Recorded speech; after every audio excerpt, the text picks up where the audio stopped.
अगर आपसे मैं पूछूं कि 5000 साल पहले क्या हुआ था, तो आप कैसे बता पाएंगे? ना उस समय कैमरा था, ना मोबाइल थे, ना ही समाचार पत्र थे।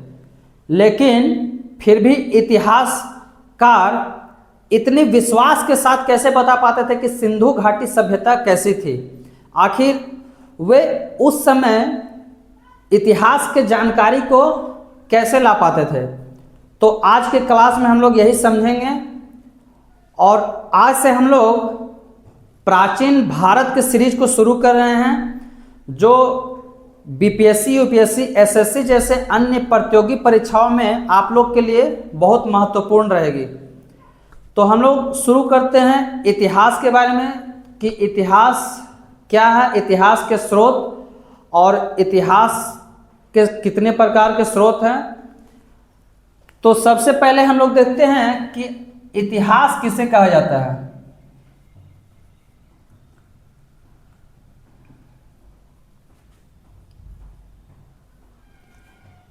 इतिहास किसे कहा जाता है?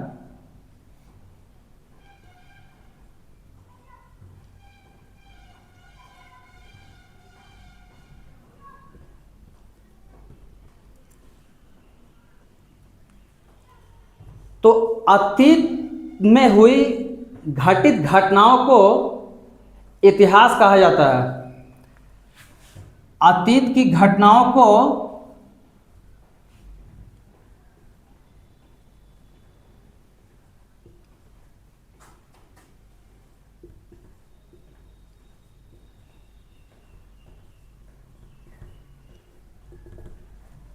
अतीत की घटनाओं को इतिहास कहा जाता है।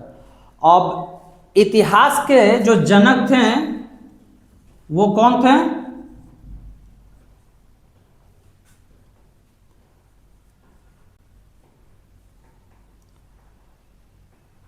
हेरोडोटस। इतिहास के जनक हेरोडोटस। इनकी एक पुस्तक थी, इसका भी नाम था एस सही हिस्टोरिका।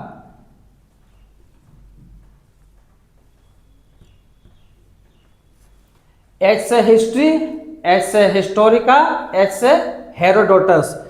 तो इतिहास के पिता हेरोडोटस, इसके जो पुस्तक थे हिस्टोरिका। तो अब हम लोग बात करते हैं इतिहास के स्रोत के बारे में। तो इतिहास के कितने स्रोत थे वो हम लोग समझते हैं। तो इतिहास के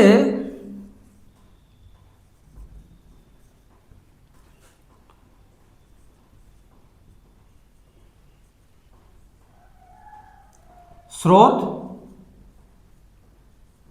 दो प्रकार के हैं। इतिहास पहला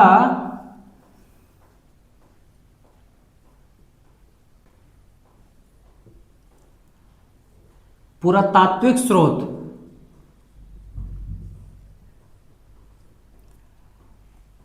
पहला पुरातात्विक स्रोत और दूसरा साहित्यिक स्रोत। तो पुरातात्विक स्रोत में हम लोग देखते हैं कि पुरातात्विक स्रोत क्या है और साहित्यिक स्रोत क्या है। तो पहले हम लोग पुरातात्विक स्रोत के बारे में जानते हैं। पुरातात्विक स्रोत वह है जो खुदाई से मिली हो, जैसे डायनासोर का कंकाल हो गया, ये पुरातात्विक स्रोत हो गए। शिलालेख हो गए, सिक्के हो गए।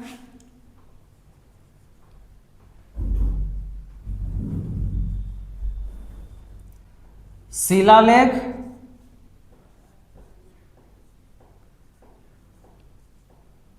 सिक्के, मिट्टी के बर्तन,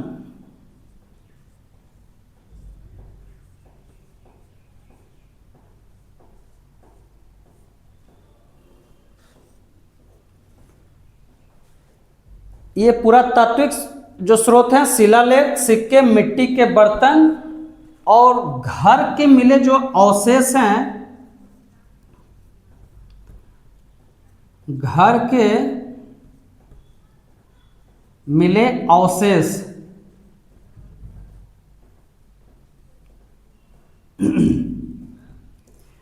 ये पुरातात्विक स्रोत में आते हैं। पुरातात्विक स्रोत का ये उदाहरण है। तो अक्सर एग्जाम में पूछे जाते हैं कि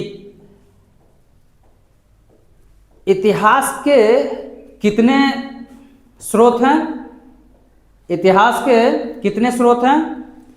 तो इतिहास के दो स्रोत हैं। पहला पुरातात्विक स्रोत और दूसरा साहित्यिक स्रोत। और बीपीएससी में यह भी पूछा जाता है कि पुरातात्विक स्रोत का उदाहरण बताइए और साहित्यिक स्रोत का उदाहरण दें। तो पुरातात्विक स्रोत का जो उदाहरण ये है कि जो खुदाई से मिली गई मतलब धातु या सामान हो उसे पुरातात्विक स्रोत कहते हैं। और आगे हम लोग समझते हैं ये साहित्यिक स्रोत के बारे में। तो पहले आप लोग पुरातात्विक स्रोत को समझ गए। और एक ये भी इम्पोर्टेंट क्वेश्चन है कि ये पुरातात्विक स्रोत और साहित्यिक स्रोत में सबसे अधिक विश्वसनीय कौन सा है। तो ये पुरातात्विक स्रोत हम लोग देख लिए। अब हम लोग देखते हैं साहित्यिक स्रोत। दूसरा हम लोग देखते हैं साहित्यिक स्रोत।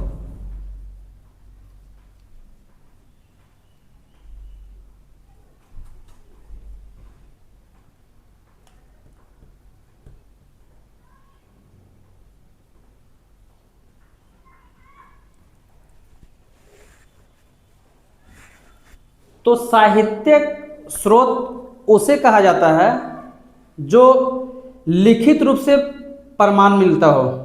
साहित्यिक स्रोत उसे कहा जाता है जो लिखित रूप से प्रमाण मिलता हो। जैसे या उदाहरण जैसे हो गया रामायण,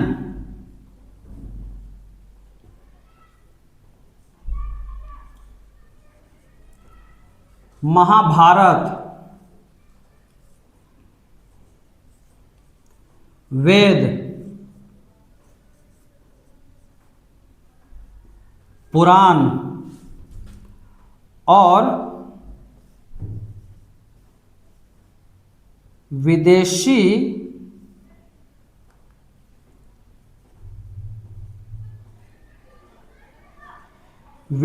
यात्रियों का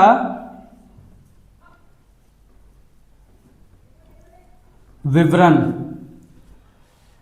साहित्यिक स्रोत में रामायण हो गया, महाभारत, वेद, पुराण और विदेशी यात्रियों का विवरण, ये हम लोग साहित्यिक स्रोत से मिलता है। अब विदेशी यात्रियों का जो विवरण है वो हम लोग आगे पढ़ेंगे। जैसे एक फहियान और ह्वेनसोंग ये विदेशी यात्री थे, इनका भी विवरण हमें साहित्यिक स्रोत के माध्यम से साहित्यिक स्रोत के रूप में मिलता है। तो हम लोग ये देख लिए, पहला देख लिए थे पुरातात्विक स्रोत और साहित्यिक स्रोत। इस दोनों स्रोत में जो सबसे विश्वसनीय है वो पुरातात्विक स्रोत है।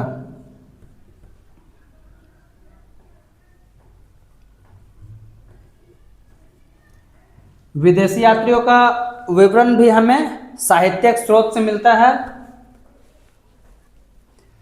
तो हम लोग पुरातात्विक स्रोत और साहित्यिक स्रोत समझ गए। और एग्ज़ाम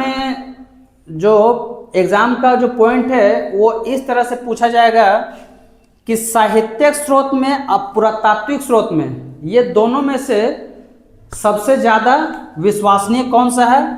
तो सबसे ज़्यादा विश्वसनीय पुरातात्विक स्रोत है। और दूसरा कि पुरातात्विक स्रोत के उदाहरण दें और साहित्यिक स्रोत का उदाहरण दें। तो पुरातात्विक स्रोत का हम लोग देख लिए थे कि जो खुदाई के द्वारा जो मिले गए हम लोग को अवशेष मिलते हैं उन्हें पुरातात्विक स्रोत कहा जाता है। और साहित्यिक स्रोत उन्हें कहा जाता है जिनका हमें लिखित प्रमाण के रूप में मिलता है। जैसे कि हम लोग देख लें रामायण हो गया, महाभारत, वेद, पुराण, विदेशी यात्रियों का विवरण, ये साहित्यिक स्रोत के प्रमाण है।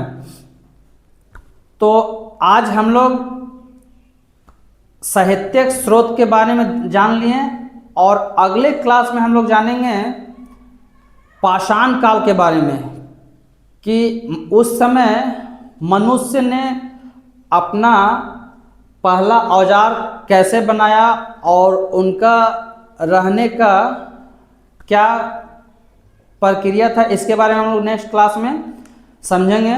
आज के लिए इतना ही।